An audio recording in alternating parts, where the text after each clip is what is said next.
राज्य के राजा युद्ध कर रहे हैं। युद्ध करते करते एक तरफ सेना बहुत ज़्यादा नष्ट हो गई और दूसरे तरफ का राजा मर गया। कौन जीता? एक तरफ तो सेना का ज़्यादा लॉस हुआ है और एक तरफ राजा मरा। कौन से राज्य को विजय प्राप्त होगी?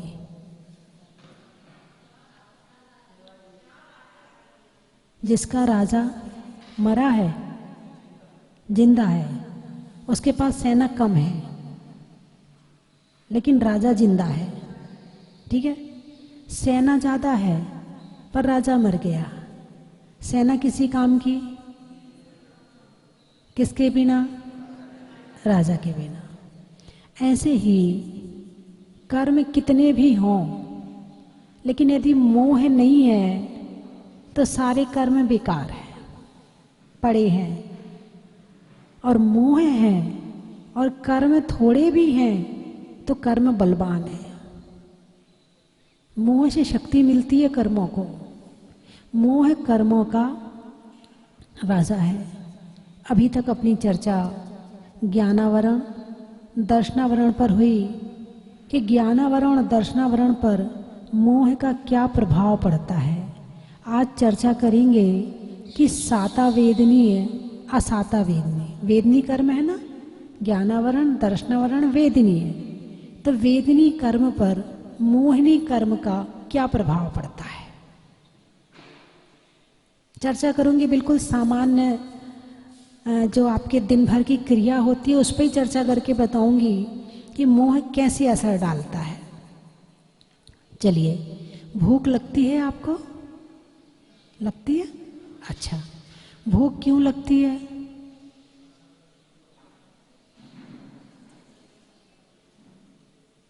भूख क्यों लगती है? भूख लगती है असाता वेदनी कर्म के उदय में। किसमें लगती है? असाता वेदनी कर्म के उदय में। हाँ, ये कहते हैं ना, जीवन जीने के लिए खाना है। तो नरकों में तो भोजन नहीं है, फिर भी लोग मरते नहीं है वहां पर। 1, 3, 7, 17, 22 और 33 सागर तक जीवित रहते हैं। ये 150 की उम्र तो वहां कुछ है ही नहीं है, बिना भोजन के जीवित रह जाते हैं। वहां तो भोजन है ही नहीं है, फिर भी औदारिक शरीर है, भोजन की जरूरत है। इसलिए भोजन जीने के लिए खाते हैं, खाने के लिए तो नहीं जीते। अरे बोलिए ना, जो जीने के लिए खाता है वो एक बार खाता है। कुछ समझ में आया? चलिए, इस पर चर्चा नहीं करनी। चर्चा करनी है कि असाता वेदनी कर्म के उदय में भूख लगती है। अब 3 जने हैं, एक का उपवास है, एक भोजन करेगा और एक के पास भोजन नहीं है, और भूख तीनों को लगी है। तीनों के असाता वेदनी कर्म का उदय आया है कि भूख लगी है। पेट का काम पेट करेगा, कर्म का काम कर्म करेगा। लेकिन मुझे क्या करना है? मुझे यानी आत्मा को, जिसकी आत्मा जागृत है वो क्या करता है वो बताऊंगी, और जिसकी नहीं है वो क्या करता है वो बताऊंगी। अब जिसने उपवास किया है उसकी आत्मा जागृत है, आज मेरा उपवास है, आज मुझे भोजन नहीं करना है। भूख उसके पेट में भी लग रही है। असाता वेदनी कर्म का उदय उसका भी आया है, लेकिन वो मंदिर में बैठे हैं। वो क्या कर रहे हैं? मंदिर में बैठे हैं, पूजा कर रहे हैं। आज उपवास है, खाने की कोई टेंशन नहीं है, इसलिए आराम से मंदिर में बैठ के आराम से लंबी पूजा कर रहे हैं। आज लंबी पूजा करना है, आज छोटे मोटे विधान भी कर लेने हैं, आज पूरी भक्ति करनी है, पूरी जाप करनी है, पूरा स्वाध्याय करना है। भूख पेट में लग रही है, लेकिन ध्यान कहाँ है? ध्यान कहाँ है? स्वाध्याय में, पूजा में, परमात्मा में, भक्ति में। भूख में ध्यान नहीं है। कर्म का उदय तो आया है, लेकिन ध्यान कहाँ है? धर्म में। आत्मा जागृत है, पुरुषार्थ जागृत है, उसने अपनी भूख पर विजय प्राप्त करी है। क्या करी? अपनी भूख पर विजय प्राप्त करी है। तो उसे भूख लगने के बाद भूख भी है, भोजन भी है, पर भाव नहीं है खाने के। क्या? भूख है, भोजन है, पर खाने के भाव नहीं है। भाव लगे हैं धर्म में, भावों में शांति है, परिणामों में क्रोध नहीं है, गुस्सा नहीं है, परिणामों में शांति है। भूख है, असाता वेदनी कर्म का उदय है, मगर पाप कर्मों की निर्जरा चल रही है। क्या चल रही है? पाप कर्मों की निर्जरा चल रही है, पाप का संवर चल रहा है। कर्म का उदय एक ये भी है। दूसरा, भूख लगी है, भोजन भी तैयार है, खाने के लिए जाके भी बैठ गए और मनपसंद भोजन मिल गया। जो तुम्हें पसंद है, आलू के पराठे। चेहरे पे देखो क्या मुस्कुराहट आई है। आलू का नाम सुनते ही सबके चेहरे खिल गए हैं। मन पसंद है, आलू के पराठे बने हैं, या अच्छा आपका त्याग है, या इडली डोसा बने हैं, या आपके अनुसार कचौड़ी पकौड़ी बनी। बारिश का मौसम है तो कचौड़ी पकौड़ी मिल गई आपको खाने के लिए, बढ़िया चटनी भी मिल गई उसके साथ में। आपको मन पसंद भोजन, आहा मज़ा आ गया। आज तो भोजन देखते सबसे पहले मुंह से क्या बात निकलेगी? अरे बोलिए ना, आज तो मज़ा आ गया, आज तो मज़ा आ गया, आज तो मेरी मनपसंद का भोजन मिल गया। जहाँ 2 कचौड़ी की जगह थी, पेट में कितनी खा गए? 4 खा गए। 2 की जगह 4 खा गए। यानी भूख है, भोजन है, और साथ में मोह है।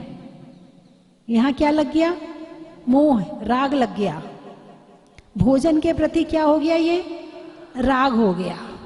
अब यहाँ असाता वेदनी कर्म के उदय में भूख लगी, साता वेदनी कर्म के उदय में भोजन मिला, और मोहिनी कर्म के कारण से बंध भी कर लिया।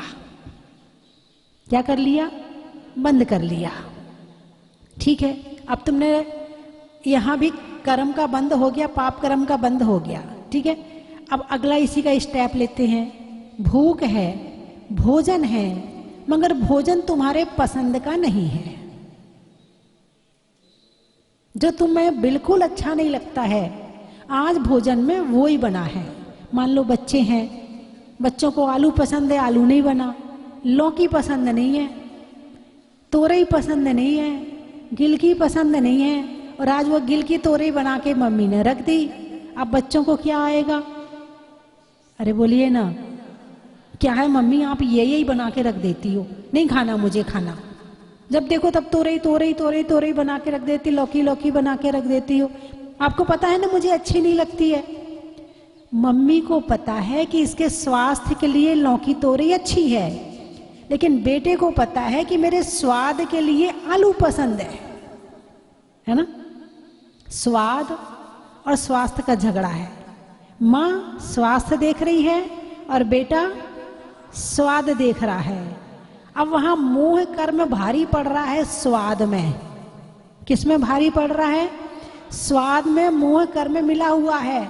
वो कह रहा है हमें तो आलू खाना है, आलू की सब्जी बनाओ तो खाऊंगा, और नहीं बनाओगे तो नहीं खाऊंगा, उसमें प्याज और जरूर डाल देना। माँ कहती बेटा देख अब सावन भादों का महीना है, कम से कम 2 महीने तो छोड़ दे, कम से कम 2 महीने तो आलू प्याज का त्याग कर दे, कम से कम 2 महीने तो रात्रि भोजन मत कर। देख बेटा कम से कम इतना धर्म तो कर ले, ज्यादा नहीं कर पाते तो 2 महीने का तो कर ले बेटे। बेटा कहता नहीं मुझे तो आलू की सब्जी खानी है, मतलब खानी है। ये कौन बोल रहा है? ये आत्मा बोल रही है या मोह बोल रहा है? मोह बोल रहा है। सातावेदनी कर्म के उदय में इच्छानुसार सामग्री मिलती है। असातावेदनी कर्म के उदय में हम दुख महसूस, दुख मतलब सामग्री जो है वो दुख की। अब उसके लिए लौकी की सब्जी दुख की सामग्री है। क्या है? दुख की सामग्री है। अब यहां सोच बदलनी है। जिसने उपवास किया था उसने अपनी सोच बदली कि नहीं बदली? सोच बदलते ही पसंद नापसंद तो छोड़ो, भोजन ही छूट गया। राग और द्वेष तो छोड़ो, भोजन ही छूट गया। लोग कहते हैं ना क्या होता है उपवास करने से, कुछ लोग कहते हैं अरे फालतू है उपवास करना, भूखे रह के कुछ नहीं मिलता है। लेकिन भगवान महावीर केवल ज्ञानी थे, क्या उन्हें नहीं पता था उपवास में कुछ नहीं मिलता? यदि कुछ नहीं मिलता होता तो क्या वो तुमसे उपवास की प्रेरणा देते? क्या वो तप में, श्रावक के जीवन में जो 12 तप हैं वो भी बताए हैं? क्या है? देव पूजा, गुरु उपासना, स्वाध्याय, संयम, तप और दान। तपस्या आपके लिए जरूरी है। और सबसे पहले तप का नाम है अनशन, उपवास। जिसने उपवास की अवहेलना करी, जिसने उपवास के लिए विपरीत बात कही, जिसने उपवास को मान्यता से विपरीत मान लिया, उसका मिथ्यात्व का उदय चल रहा है, क्योंकि उसने भगवान महावीर की बात को विपरीत कर दिया है। सबसे पहला तप उपवास है। तप की शुरुआत कहाँ से करवाई है? अरे बोलिए ना, उपवास से। ध्यान सबसे लास्ट में है। तुमने ध्यान को पहले रख लिया और उपवास को छोड़ दिया। बोले नहीं, क्रम गलत है। तपस्या की शुरुआत कहाँ से है? उपवास से है। लेकिन ऐसा मत करना कि उपवास ही उपवास करते रहो, बाकी को छोड़ दो। हाँ, अटकना नहीं है, शुरुआत करनी है और उससे आगे बढ़ना है। ना पहले को छोड़कर आखिरी को पकड़ना है, ना आखिरी को पकड़ के पहले को छोड़ना है, सबको करना है। किसी की अवहेलना नहीं करनी है। तो उपवास क्यों करवाया जाता है? राग और द्वेष कम करने के लिए। उपवास क्यों करवाया जाता है? भोजन से मोह कम करने के लिए। मोह कम क्यों करवाया जाता है? कषायों को कम करने के लिए। जब कषाय कम होंगी तो मन शांत रहेगा, मन सहज रहेगा, मन सरल रहेगा, कर्म का बंध कम होगा। अब तुम्हें अच्छा मिला तो तुमने मोह कर लिया, बुरा मिला तो तुमने द्वेष कर लिया। राग और द्वेष दोनों मोह के बच्चे हैं। अच्छा मिलने पर राग किया, बुरा मिलने पर द्वेष किया, और उपवास करने पर दोनों से छूट गए। कम से कम सारी जिंदगी का नहीं छूटा, एक दिन का तो छूटा। संस्कार तो आए, अभ्यास तो हुआ, भोजन के बिना रहने का जीवन में अभ्यास तो किया आपने। इसीलिए उपवास सबसे ज्यादा जरूरी है। यदि शरीर में ताकत है तो जरूर करना चाहिए। आप तो 2 टाइम खाते हो ना, एक दिन भोजन करो, दोनों टाइम कर लो, अच्छे से कर लो, दूसरे दिन उपवास कर लो। अब ये तो पता है कि कल अच्छे से मिल ही जाएगा, क्योंकि आप साधु तो है नहीं कि कल का भी नहीं पता है, अंतराय आ जाए बीच में, मिले ना मिले कोई जरूरी नहीं है। लेकिन आपका तो पता है ना कि आपको मिल जाएगा, फिर तो आप उपवास अच्छी तरह से कर ही सकते हो। अब तो मौसम भी आ गया उपवास एकासन करने का। अष्टमी कम से कम ज्यादा नहीं तो सावन भादों या 4 महीने की अष्टमी और चतुर्दशी का उपवास और एकासन तो करना ही चाहिए। ज्यादा ना कर पाओ तो कोई बात नहीं, मगर 4 महीने का तो आप लोग करते नहीं करते हैं? कौन कौन करता है 4 महीने एकासन या उपवास? उठाइए हाथ। अच्छा, 12 महीना करते हैं, वाह बहुत बढ़िया। जो लोग हाथ उठा रहे वो करते हैं, जो लोग नहीं उठा रहे वो नहीं करते, इसका मतलब। हाँ, जो लोग नहीं उठा रहे हैं, मेरी प्रेरणा है उनके लिए कि वो अष्टमी और चतुर्दशी ये 4 महीने, ज्यादा दिन का नहीं है ना, 2 अष्टमी 2 चतुर्दशी। आपके साधु दिन में कितनी बार खाते हैं? 1 बार। तो मैं कितने दिन में 1 बार खाने कह रही हूँ? 7 दिन में 1 बार। हो सकता है कि नहीं हो सकता है? हैं? कौन कौन कर सकता है 4 महीने की अष्टमी चतुर्दशी? अच्छे से हाथ उठाओ। इससे आपका स्वास्थ्य, धर्म, इससे सारी चीज ठीक हो जाएंगी। अच्छे से हाँ उठाओ उठाओ, 4 महीने की तो बात है, यूं निकल जाएंगे। डायबिटीज वाले भी शाम को थोड़ा सा कुछ ले लें, कोई दिक्कत नहीं है, और कर लें वो भी। कोशिश तो करो, एक आध हिम्मत तो करो। हाँ, हिम्मत तो करो। ज्यादा तबीयत खराब हो उसकी छूट रखो कि बाई चांस मेरी तबीयत खराब हो जाएगी तो उसकी छूट है, और बाकी का तो करना ही है। ऐसा विचार करके करो, पता नहीं पुण्य के उदय में ठीक हो जाए। क्योंकि उपवास एकासन करने से पाप कर्मों की निर्जरा होगी, पुण्य कर्म का बंद होगा और पुण्य में सारे काम होते हैं।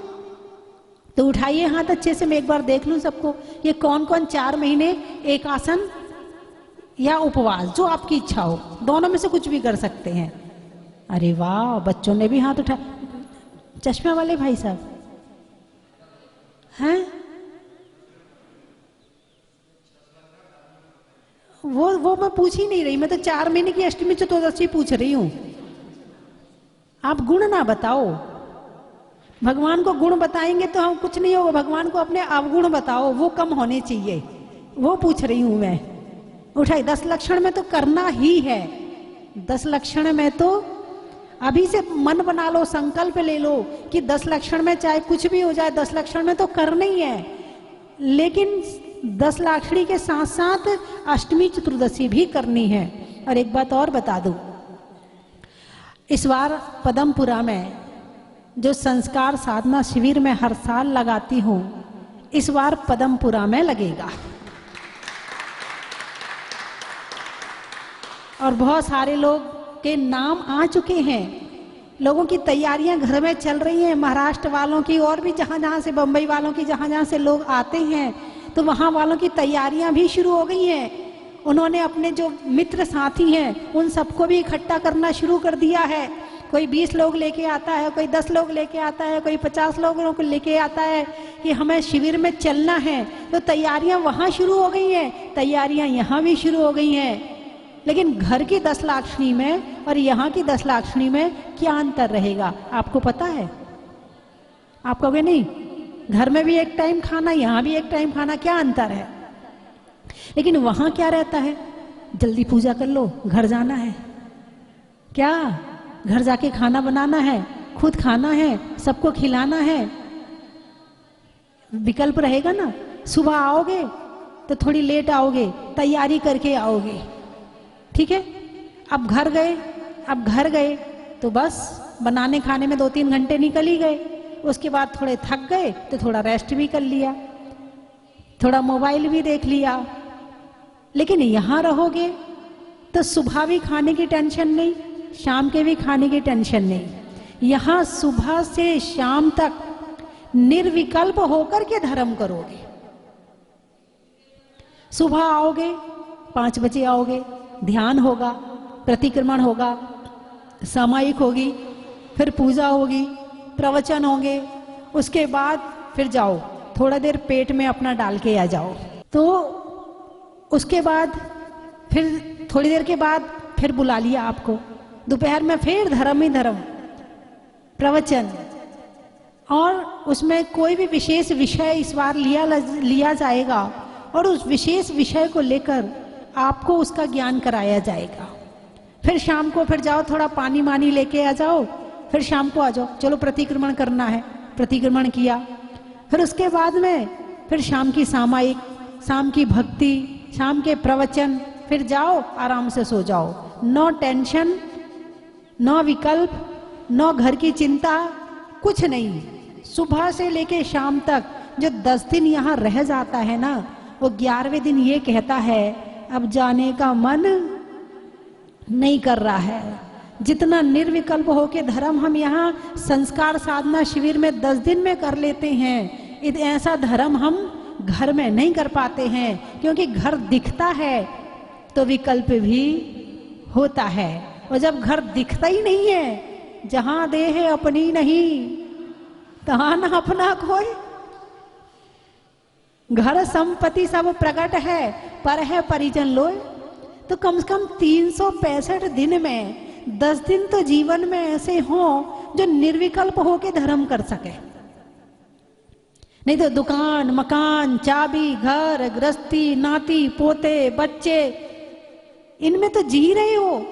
10 दिन की जिंदगी ऐसे जियो कि कभी साधु बन के जीना पड़े तो ये ना लगे कि हम जी नहीं पाएंगे। 10 दिन की जिंदगी यहाँ जीकर देखो, क्या हम घर के बिना रह सकते हैं? क्या हम बच्चों के बिना रह सकते हैं? क्या हम दुकान मकान के बिना रह सकते हैं? 10 दिन यहाँ आप एक ट्रेनिंग लो उसकी। क्या है ये? ट्रेनिंग है। कभी भाव बन जाए तो ले लेना दीक्षा।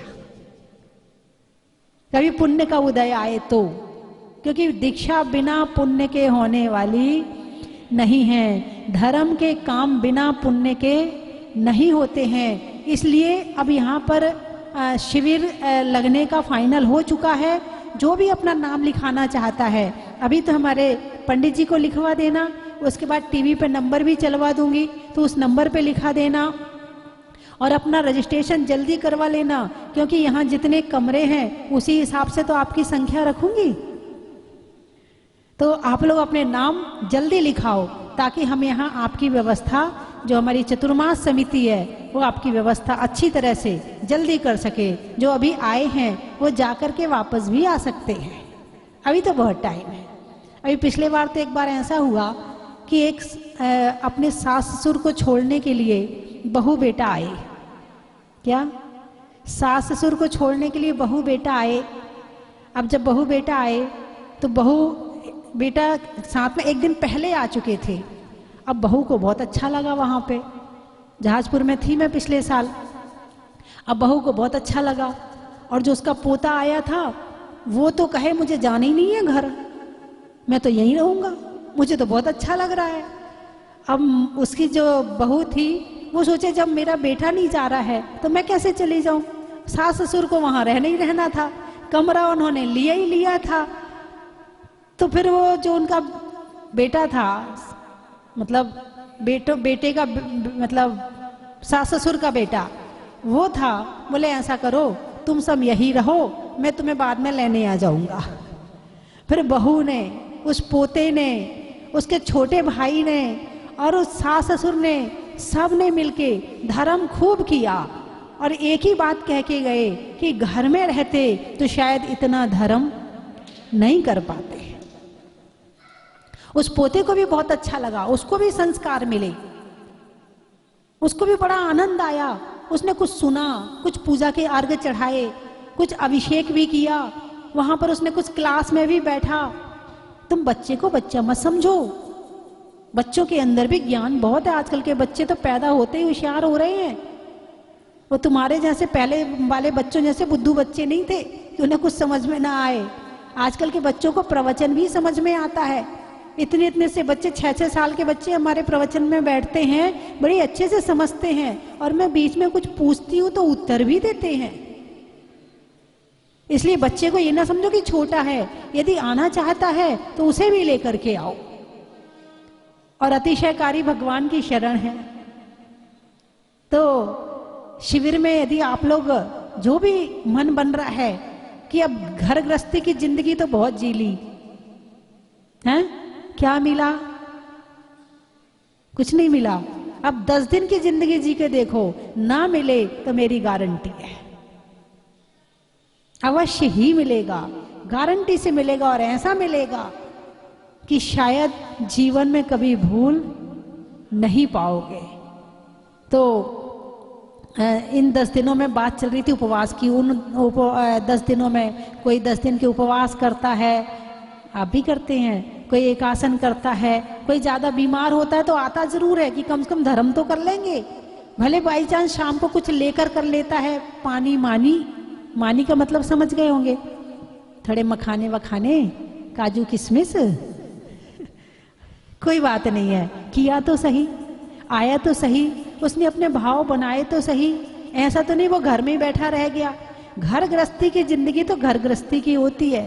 काजल की कोठरी में कैसो भी सयान हो जाए, एक दाग लागे सो लागे जरूर है। कोई ये कहे कि मैं घर में रहता हूँ और मुझे कोई तरह की चिंता नहीं है, हो ही नहीं सकता है। एक न एक चिंता तो रहती रहती है। हाँ, यहाँ आने के बाद में फर्क पड़ता है, क्योंकि जब आंखों से देखते नहीं हैं तो चिंता भी नहीं होती। और दूसरी बात, मैं आपको छोड़ती नहीं हूँ, पूरे समय इतना बिजी रखती हूँ कि आपको सोचने का मौका ही नहीं देती हूँ कि आप कहीं और की बातें सोचो, किसी और के विषय में सोचो, मैं मौका ही नहीं देती हूँ आपको।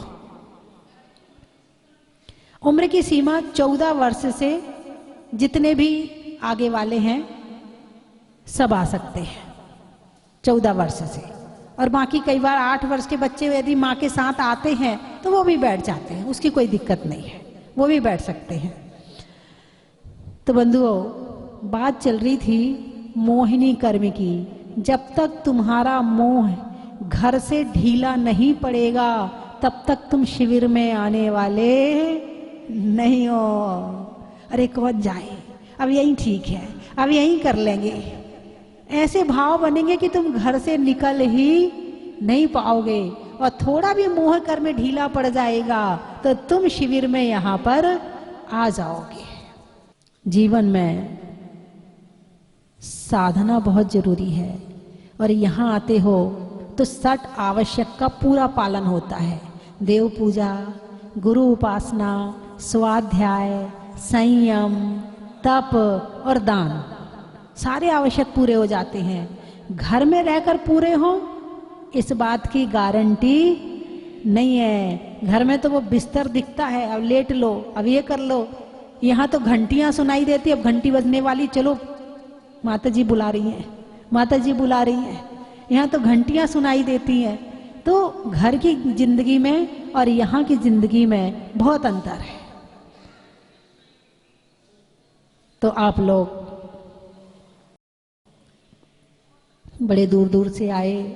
अभी हमारे भोपाल वाले भाई साहब बता रहे थे हम जहाजपुर जा रहे हैं माता जी, हम जहाजपुर जा रहे हैं। हाँ, और एक जगह के और नागपुर वाले भी थे, बोले हम भी जहाजपुर जा रहे हैं, हम भी जहाजपुर। इतना अंदर से सबको प्रसन्नता हो रही है। बोले आप वहाँ नहीं हो ना, हम इसलिए यहाँ आ गए। हमारी बहन जी कह रही थी, बोले आप वहाँ, पता है कि आप वहाँ नहीं हो तो हम इसलिए यहाँ आ गए। मैंने कहा चलो बहुत अच्छा किया, आप जहाजपुर से आए हो। अच्छा, कोई आ रहा कोई जा रहा, भगवान मुनि सुव्रतनाथ सबको बुला रहा। कोई आ रहा कोई जा रहा, मुनि सुव्रतनाथ भगवान सबको बुला रहा। तैयारी कर लो, बैग लगा लो, आ जाओ। तो भगवान मुनि सुव्रतनाथ का अतिशय मैंने स्वयं एक नहीं हजारों अतिशय मैंने वहाँ रहकर देखे हैं। लेकिन साधु संत हैं, विहार करना चाहिए। और उनका ही अतिशय था कि उतने दिन मैं वहाँ रही। यदि उनका अतिशय नहीं होता तो मैं कब की भाग ली होती वहाँ से। उन्होंने ही मुझे वहाँ इतने दिन तक रोक रखा था। और जब प्रभु की सेवा पूरी हो गई तो उन्होंने कहा अच्छा ठीक है, अब तुम चली जाओ। फिर मैं आ गई। जब बुलाएंगे दोबारा फिर चली जाऊंगी। तो बंधुओं, चलने में पात का, मित्रों में सात का, तीर्थंकरों में मुनि सुव्रतनाथ का, शरीर में कान का, रहने में मकान का, और तीर्थंकरों में परम प्रभु भगवान का, हिंदी में मात्रा का, स्कूल में छात्रा का, और आपकी जहाजपुर की यात्रा का, अनाज में दाने का, इनाम में पाने का, और आप लोगों के यहाँ आने का, बनने में प्रभु के भगत का, समय में विगत का, और आने वालों में जगत का, गाड़ियों में जीप का, मोती में सीप का, और आने वालों में मंडी दीप का। बड़ा ही महत्व है। रिश्तों में नाना का, पुर्जों में पाना का, और आने वालों में मकराना का। बड़ा ही महत्व है। राजा के किला का, राज्य में जिला का, और आने वालों में बीला का। बड़ा ही महत्व है। सुबह के बाद शाम का, सिर दर्द में बाम का, और आने वालों में रतलाम का। बड़ा ही महत्व है। वृक्षों में बड़ का, नहीं करने में गड़बड़ का, और आने वालों में प्रतापगढ़ का। बड़ा ही महत्व है। प्रभु के लिए, बच्चों के लिए माँ की गोद का, होने में बोध का, और आने वालों में अलौद का। बड़ा ही महत्व है। नहीं मिलने में सजा का, आने में मजा का, और आने वालों में 52 गजा का। बड़ा ही महत्व है। नेता प्रश्नों में कौन का, व्यापारियों में फोन का, आने वालों में खरगोन का। बड़ा ही महत्व है। मिठाइयों में मावा का, नहीं करने में दावा का, और आने वालों में इटावा का। बड़ा ही महत्व है। आकाश में तारा का, लगाने में नारा का, आने वालों में 12 का। बड़ा ही महत्व है। घर में सासू का, नाम में वासु का, और आने वालों में चाकसू का। बड़ा ही महत्व है। गांव में हटा का, सावन की घटा का, और आने वालों में बनेठा का। बड़ा ही महत्व है। वकील के लिए कोर्ट का, नेता के लिए बोर्ड का, और आने वालों में नगर फोर्ट का। बड़ा ही महत्व है। भोजन में बड़ा का, महिलाओं में कड़ा का और आने वालों में खेकड़ा का। बड़ा ही महत्व है। लिखने में खत का, मकान की छत का, आने वालों में वागपत का। बड़ा ही महत्व है। अब बताओ आप लोग कहाँ से आए? फिरोजाबाद। फिरोजाबाद। खेत में खाद का, सब बोलेंगे। देने में दांत का और आने वालों में फिरोजाबाद का। बड़ा ही महत्व है। नागपुर हो गया। मेरठ, यूपी मेरठ। अच्छा। हरिद्वार में मठ का, वृक्षों में बट का और आने वालों में मेरठ का। साबर, गांव में ब्यावर का, दवाइयों में डावर का और आने वालों में सावर का। एटा, एटा, एटा, माँ के बेटा का। खेत में खेटा का और आने वालों में एटा का। बरहन, बरहन। अच्छा। सोचने के लिए मन का, आत्मा को रहने के लिए तन का और आने वालों में बरहन का। बड़ा ही। हाँ। पक्षी में पर का, बारात में वर का और आने वालों में मनाभर का। बड़ा ही। नेता में बोट का, सोने में खोट का और आने वालों में बड़ौत का। 12 सिवनी। रिश्तों में नानी का, पीने में पानी का और आने वालों में 12 सिवनी का। बुढ़ापे में बड़बड़ का, वृक्षों की जड़ का और आने वालों में खैरगढ़ का। बोलिए 24 भगवान की।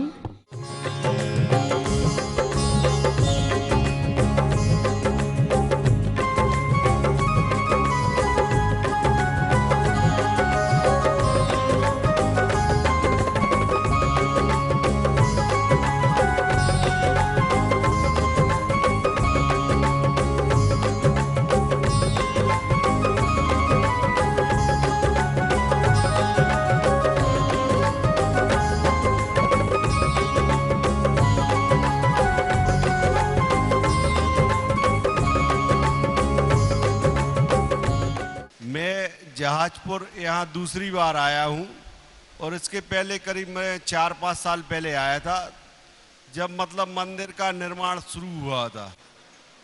तो मेरे लिए दोबारा बहुत जल्दी बुला लिया या लेट बुलाया मैं नहीं कह सकता।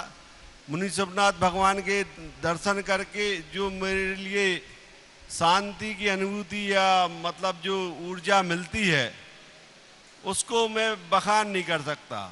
मैं दूसरी बार आया हूँ और मेरे लिए बहुत अच्छा लग रहा है। हम लोग बस यही कामना करते हैं कि बार बार यहाँ आके प्रभु जी का दर्शन करें। हम लोग यहाँ पर 2015 में आए थे, तब मंदिर नवनिर्मित निर्माण कार्य चल रहा था। तब से ही मुझे इस क्षेत्र पर आने की प्रबल इच्छा थी, क्योंकि जब से वो निर्माण कार्य चल ही रहा था और ये मंदिर में आकर बहुत ही अच्छा लगा। ये मंदिर बहुत मनोहारी है, अलौकिक है। जो यहाँ की प्रतिमा है वो अप्रीतम है। इस प्रतिमा को बार बार निहारने का मन करता है और यहाँ आके जो शांति का अनुभव होता है बहुत ही अच्छा गजब का अनुभव है।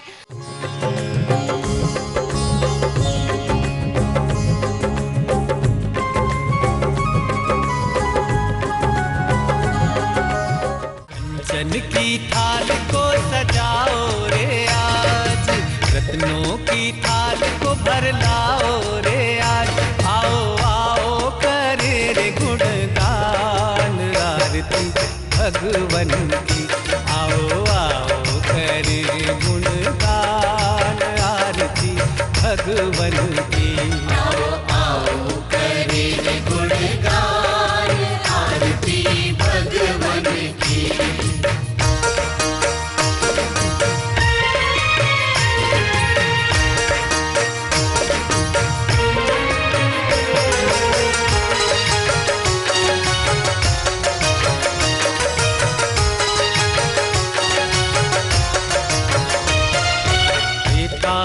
मित्र के राज दुलारे, माँ पद्मा जी के नैनों के तारे। पिता सुमित्र के राज दुलारे, माँ पद्मा जी के नैनों के तारे। राजगृही में जन्म लियो आप, राजगृही में जन्म लियो। परम विदुषी लेखिका गणिनी आरिका रत्न श्री 105 स्वस्ति भूषण माता जी, जिन्होंने मात्र 20 वर्ष में 100 से भी अधिक किताबें लिखकर जैन समाज को अनूठा योगदान दिया है। बड़े बड़े विधान जैसे कल्पद्रुम महामंडल विधान, सिद्ध चक्र महामंडल विधान, इंद्रध्वज महामंडल विधान एवं विशेष जिनपद, पूजांजलि आदि महत्वपूर्ण साहित्य बहुत ही सरस, सरल व सुबोध शैली में लिखे हैं, जिसमें गद्य एवं पद्य साहित्य भी समाहित है। इन महान साहित्यों को पढ़कर आप भी अपने ज्ञान का विकास कर सकते हैं। साहित्य प्राप्त करने हेतु आज ही संपर्क करें। संपर्क सूत्र 7906062500 98683 45768।